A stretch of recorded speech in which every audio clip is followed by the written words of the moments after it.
Clinical trials are used to test new drugs or treatments in people to see if they are viable therapy options for a particular disease. They often start in a small number of patients to see if the treatment is safe and has side effects that can be managed before being tested in a larger number of people to see if the results hold true and were not due to chance.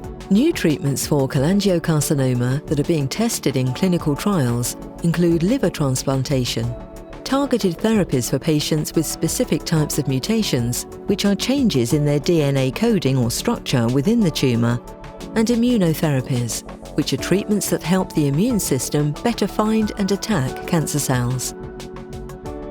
Liver transplants may be beneficial for certain types of cholangiocarcinoma. Clinical trials have been undertaken in patients with perihilar cholangiocarcinoma that can and cannot be surgically removed. In these studies, patients were treated with a combination of chemotherapy and radiation therapy, followed by a liver transplant. These studies demonstrated a benefit in some patients, as they were free from disease after 5 years, but in some patients the cancer returned. However, there is limited availability of livers for transplantation, and the need for lifelong medication to suppress the immune system are potential obstacles to this strategy. Identifying factors that affect whether treatment will be effective is vital to improving treatment options.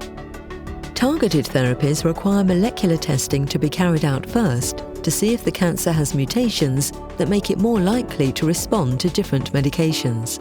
There are various medications which target specific mutations that are currently being tested, such as those listed in the table here.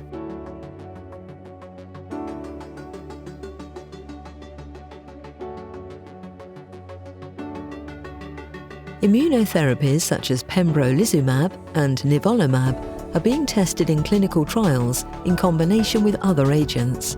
Pembrolizumab and nivolumab work by blocking a protein called PD-1, which is present on the surface of a type of immune cell known as the T cell. This blockade allows the T cells to remain active and destroy cancer cells.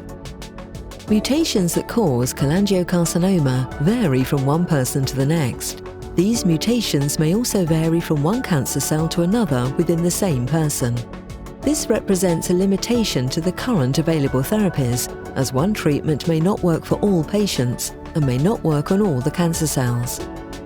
Therefore, the future of cholangiocarcinoma treatment relies on research into these mutations and targeted therapies.